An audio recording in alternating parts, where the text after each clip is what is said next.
नमस्कार दोस्तों, स्वागत है आपका आज के मुख्य समाचार में, जिसमें दिन भर की सारी जरूरी और बड़ी खबरें आपके लिए लेके आए हैं। और सबसे पहली और बड़ी खबर में जिक्र होगा उत्तर प्रदेश के चुनाव का, जहां पर महंगाई को लेकर भाजपा घिरती नजर आ रही है और भाजपा को हराने की तमाम विपक्षी पार्टियों ने की है अपील। दोस्तों, क्या पूरी खबर, हर एक खबर की गहराई में आपको ले जाएंगे, लेकिन उससे पहले अगर आपको भी ऐसा लगता है कि उत्तर प्रदेश के चुनाव में भाजपा की उल्टी गिनती हो चुकी है शुरू, तो वीडियो लाइक करके अपना समर्थन दर्ज कराना मत भूलिएगा।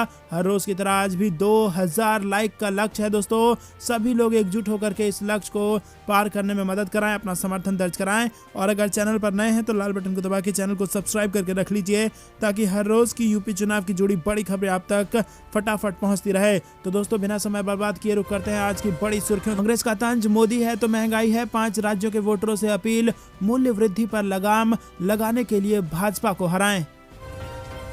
आईआईटी के छापेमारी पर भड़के रामगोपाल यादव, कहा अखिलेश की सभाओं में भीड़ देखकर बौखला गई है भाजपा।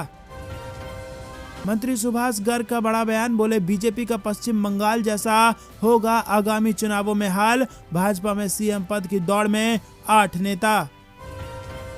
वहीं राकेश टिकैत का बड़ा बयान, फिर होगा आंदोलन, अब इस डिमांड को पूरा करवाने के लिए किसान हो जाएं तैयार। वहीं सिर्फ चुनाव जीतने के लिए झूठ मत बोलो, उद्धव ठाकरे ने साधा अमित शाह पर निशाना। वैष्णो देवी हादसे से बड़ी खबर, कोरोना में 25,000 लोगों को जाने की अनुमति, तो कैसे पहुंच गए लाखों, जवाबदेह कौन। दिल्ली में पिछले 24 घंटे में कोरोना के 2716 नए मामले दर्ज, पॉजिटिविटी रेट बढ़कर 3.64%। बीजेपी की रैलियों को लेकर बोली मायावती, पानी की तरह बहाया जा रहा है जनता का पैसा। वहीं जम्मू कश्मीर में भूकंप के तेज झटके, अफगानिस्तान तजाकिस्तान बॉर्डर पर रहा एपीसेंटर। हरिद्वार धर्म संसद मामला, यति नरसिंहानंद और सागर सिंधुराज के खिलाफ भी दर्ज हो गई एफआईआर। दोस्तों, सुर्खियों में आगे बने रहिए, लेकिन उससे पहले फिर से आपसे निवेदन दोस्तों, वीडियो लाइक करके अपना समर्थन जरूर दर्ज कराइएगा। स्वामी चिन्मयानंद ने दागा सवाल, क्या योगी सिर्फ मोदी की रैलियों में भीड़ जुटाने के लिए रह गए हैं। जालंधर में बीजेपी ऑफिस का घेराव, बेरोजगार अध्यापक बोले पंजाब सरकार से तो जंग जीत ली, अब दिल्ली में केंद्र सरकार से लड़ेंगे जंग। भाजपा नेताओं पर चली लाठियां, छेड़छाड़ से शुरू हुआ था विवाद, और ये खबर है मुरादाबाद की। वैष्णो देवी में भगदड़, जिंदा बचे लोगों ने खराब इंतजाम को हादसे के लिए ठहराया जिम्मेदार। अखिलेश यादव भगवान परशुराम की पूजा के साथ फूकेंगे राजधानी में चुनावी बिगुल। सपा नेता का बीजेपी नेता अमित शाह पर बड़ा बयान, और उनके भाषणों को लेकर कही बड़ी बात। पटना में नए साल पर शराब पार्टी व नशे में हंगामा करते 14 गिरफ्तार, दर्जनों हुड़दंगियों की रात हवालात में कटी। ओमिक्रॉन को लेकर बिहार सरकार अलर्ट, 5 देशों से आने वालों का अब 10 दिन होम आइसोलेशन में रहना होगा जरूरी। कांग्रेस का बड़ा वादा, सरकार बनी तो यूपी में आशा वर्कर को 10,000 मानदेय मिलेगा, पंजाब में भी लगाई वादों की झड़ी। तो दोस्तों, ये थी दिन भर कुछ बेहद जरूरी और बड़ी सुर्खियां। आगे की खबर डिटेल में है, हर एक खबर की डिटेल में आपको ले जाएंगे, लेकिन उससे पहले दोस्तों फिर से आपसे निवेदन, लाइक करके समर्थन दर्ज कराना मत भूलिएगा। सबसे पहली बड़ी खबर, कांग्रेस का तंज, मोदी है तो महंगाई है, 5 राज्यों के वोटरों से अपील, मूल्य वृद्धि पर लगाम के लिए भाजपा को हराया जाए। जी हाँ दोस्तों, आपको बता दें कि रणदीप सुरजेवाला ने कहा कि केंद्र सरकार ने हिमाचल व कुछ अन्य राज्यों में उपचुनाव में हार के बाद पेट्रोल व डीजल पर एक्साइज ड्यूटी घटाई थी। उन्होंने वोटरों से कहा कि वो कम दर वाली जीएसटी प्रणाली लाने के लिए अपने मताधिकार का बुद्धिमानी से इस्तेमाल करें। कांग्रेस ने जूते व फूड डिलीवरी समेत कई वस्तुओं व सेवाओं पर जीएसटी बढ़ाने को लेकर शनिवार को मोदी सरकार पर निशाना साधा। पार्टी ने वोटरों से अपील की है कि वो आगामी विधानसभा चुनाव में भाजपा को हराएं, ताकि महंगाई पर लगाम लग सके। दिल्ली में प्रेस कॉन्फ्रेंस को संबोधित करते हुए पार्टी प्रवक्ता रणदीप सुरजेवाला ने कहा कि केंद्र सरकार ने हिमाचल व कुछ अन्य राज्यों में उपचुनाव में हार के बाद पेट्रोल व डीजल पर एक्साइज ड्यूटी घटाई थी। उन्होंने वोटरों से कहा कि वो कम दर वाली जीएसटी प्रणाली लाने के लिए अपने मताधिकार का बुद्धिमानी से इस्तेमाल करें। रुक करते हैं अगली बड़ी खबर की तरफ। आईटी छापेमारी पर भड़के रामगोपाल यादव, कहा अखिलेश की सभाओं में भीड़ देखकर बौखला गई है भाजपा। जहां दोस्तों इत्र कारोबारियों पर पड़े इनकम टैक्स विभाग के छापे को लेकर समाजवादी पार्टी के महासचिव रामगोपाल यादव भड़के हुए हैं। उन्होंने इन छापेमारी को लेकर केंद्र सरकार और बीजेपी पर हमला बोला है। उनका आरोप है कि केंद्रीय एजेंसियां यूपी में चुनाव ड्यूटी पर हैं और उन्होंने ये भी कहा है कि बीजेपी सपा अध्यक्ष अखिलेश यादव की रैलियों में उमड़ रही भीड़ को देखकर बौखला गई है। रुक करते हैं अगली बड़ी खबर की तरफ। मंत्री सुभाष गर्ग का बड़ा बयान, बोले बीजेपी का पश्चिम बंगाल जैसा होगा आगामी चुनावों में हाल। जी हाँ दोस्तों, आपको बता दें कांग्रेस सरकार के राज्य मंत्री डॉक्टर सुभाष गर्ग राजस्थान के भरतपुर पहुंचे और सुभाष गर्ग को नई साल की बधाई देने के लिए उनके घर लोगों की भीड़ लग गई। बीजेपी पर निशाना साधते हुए कहा कि बीजेपी में यह नहीं पता कि उनका नेता कौन है। राजस्थान में भावी मुख्यमंत्री के नाम पर 8 लोग दौड़ रहे हैं। गर्ग ने साथ ही कहा कि उत्तर प्रदेश में इस बार बीजेपी की सरकार नहीं आएगी। जैसा कि फीडबैक मिला है, विपक्ष एकजुट होकर बीजेपी को चुनौती देगा और उत्तर प्रदेश में सरकार बदल जाएगी। बीजेपी के पास कोई मुद्दा नहीं है, वो सिर्फ झूठे बेबुनियाद आरोप लगाते हैं। बीजेपी में आपस में ही लड़ाई हो रही है, उन्हें ये नहीं पता कि उनका नेता कौन है। रुक करते हैं अगली बड़ी खबर की तरफ। राकेश टिकैत का बड़ा बयान, फिर होगा आंदोलन और इस डिमांड को पूरा करवाने के लिए किसान हो जाएं तैयार। जी हाँ दोस्तों, यमुनानगर पहुंचे भारतीय किसान यूनियन के राष्ट्रीय प्रवक्ता राकेश टिकैत ने एक और आंदोलन के लिए किसानों को तैयार रहने की बात कही है। टिकैत ने कहा कि अपने हल हमेशा ठीक रखने चाहिए, तभी तो आंदोलन रंग लाता है। उन्होंने कहा कि किसी भी वक्त दूध को लेकर एक नए आंदोलन को लेकर तैयार हैं। किसान से बिना पूछे सरकार ने कोई भी बिल पास किया तो फिर आंदोलन होगा। उन्होंने कहा कि सरकार ऑस्ट्रेलिया से कम कीमत का दूध भारत में लाने की बात कह रही है, जो कि भारत के किसानों के लिए नुकसानदायक है। पंजाब में चुनाव के दौरान गुरनाम सिंह द्वारा पार्टी तैयार करने को लेकर राकेश टिकैत चुटकी लेते हुए उन्होंने कहा कि सभी 4 महीने की छुट्टी पर लोग गए हुए हैं और जब वापस आएंगे तो उनसे पूछेंगे कि इस 4 महीने में उन्होंने क्या किया। हालांकि उन्होंने साफ कह दिया है कि चुनाव में संयुक्त मोर्चा किसी का भी साथ नहीं देगा। रुक करते हैं अगली बड़ी खबर की तरफ। सिर्फ चुनाव जीतने के लिए झूठ मत बोलो, उद्धव ठाकरे ने साधा अमित शाह पर निशाना। जी हाँ दोस्तों, आपको बता दें कि महाराष्ट्र में कोरोना की स्थिति पर बात करते हुए उद्धव ठाकरे ने कहा कि आने वाले दिनों में जरूरत पड़ी तो मैं कोरोना की स्थिति पर बात करूंगा। चिंता ना करें, हम स्थिति को संभालने में सक्षम हैं, बस अपना समर्थन हमारे साथ रखें। उद्धव ठाकरे वीडियो कॉन्फ्रेंसिंग के जरिए कई अधिकारियों से बात कर रहे थे।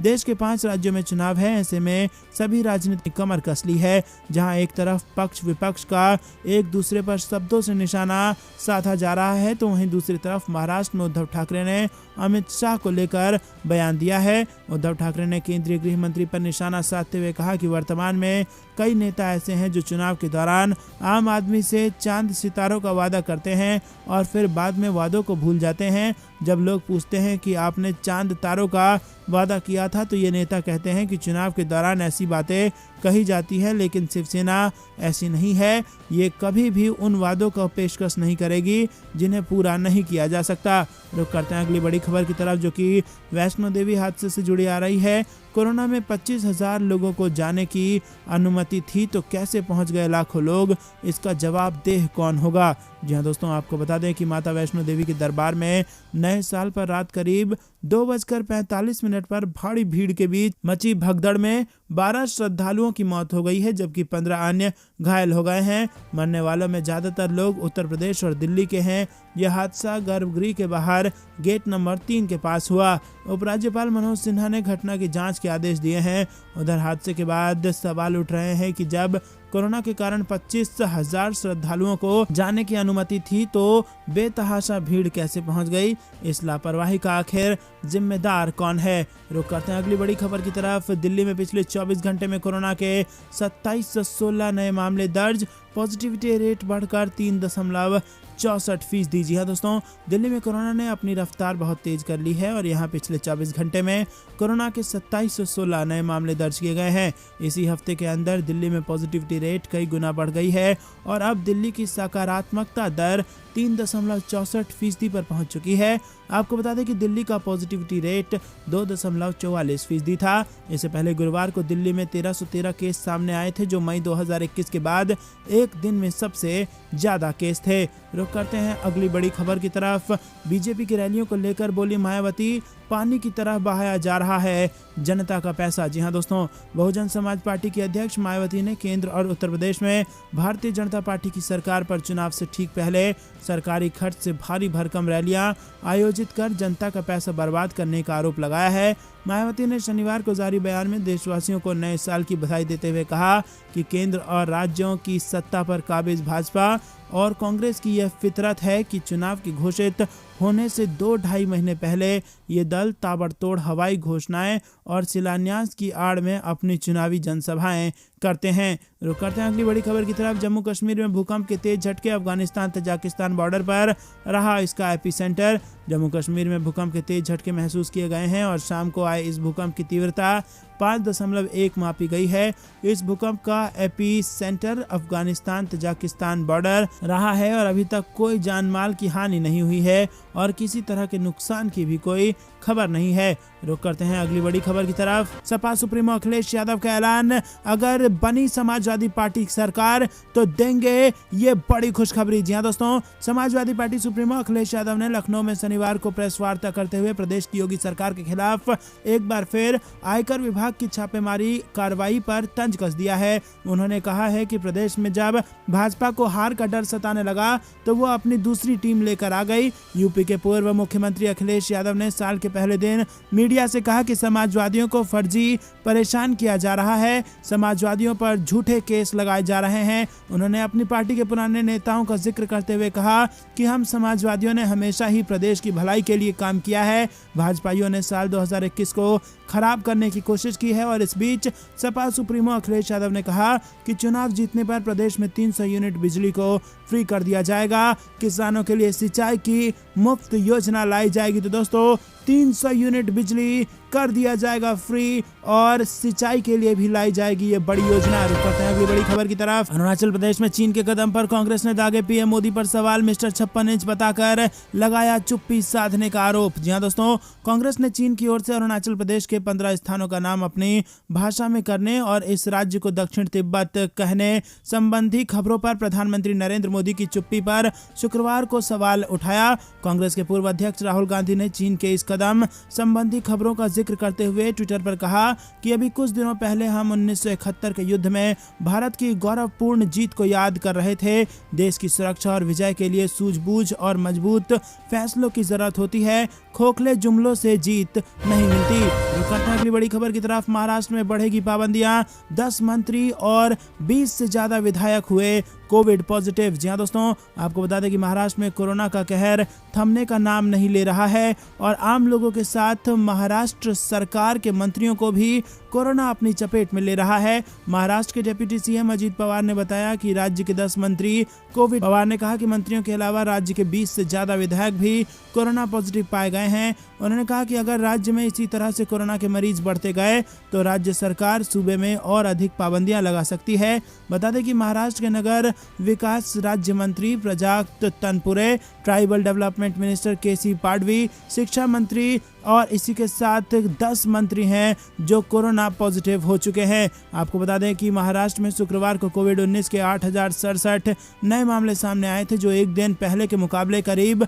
50% अधिक हैं। वहीं बीते 24 घंटे के दौरान 8 मरीजों की जान भी चली गई है। अगली बड़ी खबर की तरफ। कोरोना को लेकर नीतीश कुमार करेंगे बैठक, क्या लॉकडाउन पर लेंगे फैसला। जी हां दोस्तों, कोरोना की तीसरी लहर के दस्तक के साथ ही बिहार सरकार ने अपनी सक्रियता बढ़ा दी है। संक्रमण की रफ्तार पर ब्रेक को लेकर देखते हुए सरकार ने नए साल पर जू और पार्कों को बंद करने का फैसला किया है और इसी बीच गुरुवार को नए वेरिएंट ओमिक्रॉन का एक मरीज पटना में भी मिला है।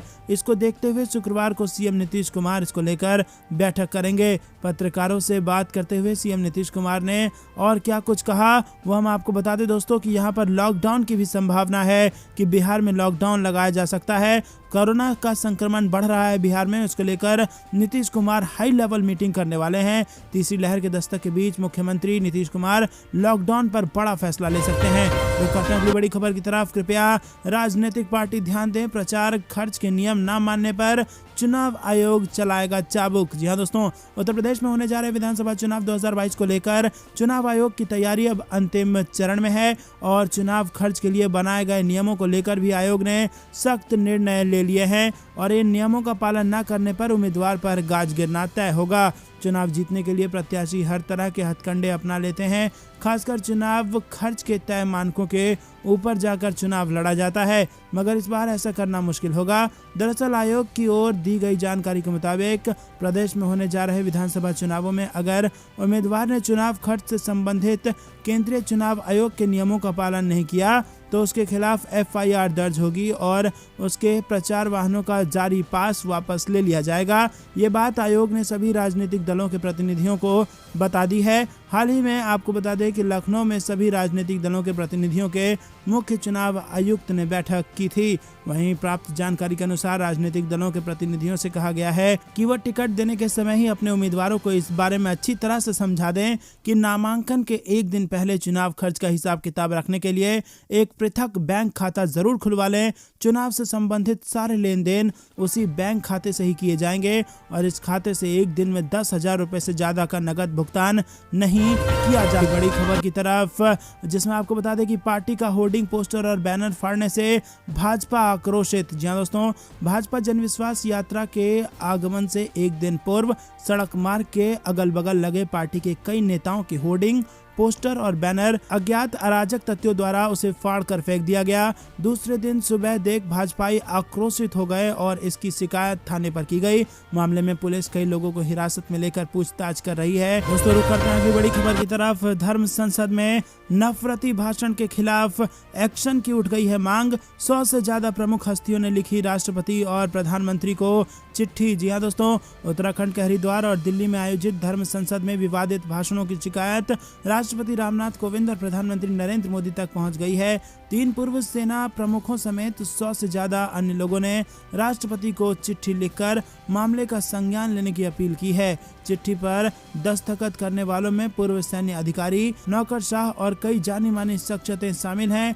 उनका कहना है कि धर्म संसद में मुसलमानों के नरसंहार का खुला आह्वान किया गया है, जो देश की शांति और सुरक्षा के लिए बड़ा खतरा साबित हो सकता है। चिट्ठी में देश की अशांत सीमाओं के हवाले से कहा गया है कि इस तरह के आह्वान से देश के नागरिकों के बीच नफरत की भावना पनपेगी, जिससे बाहरी ताकतों को मजबूती मिलेगी। पत्र में कहा गया है कि देश के अंदर शांति और सद्भाव को किसी तरह से नुकसान पहुंचाने से बाहरी दुश्मनों को ताकत मिलेगी और अगर हमारे विविधतापूर्ण समाज में किसी एक या दूसरे समुदाय के खिलाफ हिंसा खुले आह्वान की इजाजत दी गई तो केंद्रीय सशस्त्र पुलिस बलों और पुलिस बलों समेत वर्दी पहने सभी पुरुष और स्त्रियों के बीच एकता और सामंजस्य को झटका लगेगा। हरिद्वार धर्म संसद का जिक्र करते हुए चिट्ठी लिखने वालों ने कहा कि धर्म संसद के नाम से आयोजित 3 दिवसीय धार्मिक सम्मेलन में दिए गए भाषणों ने हमें गंभीर रूप से व्यग्र कर दिया है। वहां हिंदू राष्ट्र के निर्माण का बार बार आह्वान किया गया और हिंदू धर्म की रक्षा के नाम पर जरूरत पड़ने पर हथियार उठाकर भारत के मुसलमानों की हत्या करने की अपील की गई। वो कहते हैं अगली बड़ी खबर की तरफ। वैष्णो देवी में हादसे से कोहराम, गाजियाबाद की श्वेता और गोरखपुर के अरुण समेत 11 मृतकों की हुई मौत। जी हाँ दोस्तों, वैष्णो देवी में शनिवार तड़के मची भगदड़ से जम्मू से लेकर गोरखपुर तक कोहराम मच गया है। इस हादसे में कई परिवारों ने अपने प्रियजनों को खो दिया है। माता वैष्णो का आशीर्वाद लेने गए परिजनों की मौत की खबर मिली तो लोग हाल बेहाल हो गए। देश भर से लोग अपने परिजनों का हाल जानने के लिए संपर्क कर रहे हैं। जम्मू कश्मीर प्रशासन की ओर से जारी हेल्पलाइन नंबरों पर लोग कॉल करके अपने परिजनों का हाल ले रहे हैं और इसके अलावा मदद की गुहार भी लगा रहे हैं। हादसे में जान गंवाने वाले 12 लोगों में से अब तक 11 की पहचान हो पाई है, जिनमें गाजियाबाद की रहने वाली श्वेता सिंह, गोरखपुर के अरुण कुमार सिंह समेत देश के कई राज्यों के लोग शामिल हैं। रामगोपाल यादव का दावा, संपर्क में है भाजपा के कई विधायक, बताया कब सपा में कराएंगे शामिल। वहीं अखिलेश यादव का योगी आदित्यनाथ पर तंज, नए चीफ सेक्रेटरी बन गए और बाबा मुख्यमंत्री सोए रहे। डबल इंजन के दोनों इंजन टकरा रहे हैं। तो दोस्तों, क्या मोदी और योगी में हो रही है टक्कर, क्योंकि बाबा सोए रह गए और चीफ सेक्रेटरी बदल गए। ये तंज कसा है अखिलेश यादव ने। वहीं खबर फिर से उत्तर प्रदेश से, रेड को लेकर राम गोपाल यादव का सियासी वार, एक छापा से भाजपा की 10 से 15 सीटें कम हो गई। वहीं मंदिर नहीं बनाना चाहती है भाजपा, सिर्फ वोट चाहती है, अखिलेश यादव का भाजपा पर आरोप। कांग्रेस ने चुनाव आयोग को पत्र लिखकर भाजपा नेताओं की सरकारी खर्च वाली रैलियों पर रोक लगाने की उठाई मांग। वहीं कन्नौज में अखिलेश यादव का बयान, बोले पीयूष जैन पर छापे की सच्चाई के बाद बीजेपी हुई खुद से बदनाम। चीन ने अरुणाचल प्रदेश के 15 स्थानों के बदले नाम, कांग्रेस बोली कमजोर सरकार, मौन प्रधानमंत्री। वर्ष 2021 में 100% कोरोना टीकाकरण एक जुमला साबित हुआ, राहुल गांधी का फिर से भाजपा पर हमला। महाराष्ट्र में कोरोना की खतरनाक रफ्तार, 24 घंटे में 8000 से अधिक नए केस, 8 की मौतें। दोस्तों सुर्खियों में अंत तक बने रहिए, लेकिन उससे पहले फिर से आपसे निवेदन, वीडियो लाइक करना मत भूलिएगा। नोएडा में 4 महीने से चल रहा 81 गांव के किसानों का धरना समाप्त, अधिकांश मांगे मानी गई। तो दोस्तों ये थी दिन भर कुछ बेहतरीन और बड़ी खबरें। तक बने रहने के लिए बहुत बहुत धन्यवाद। देख रहे थे आपका अपना चैनल जय हिंद जय भारत।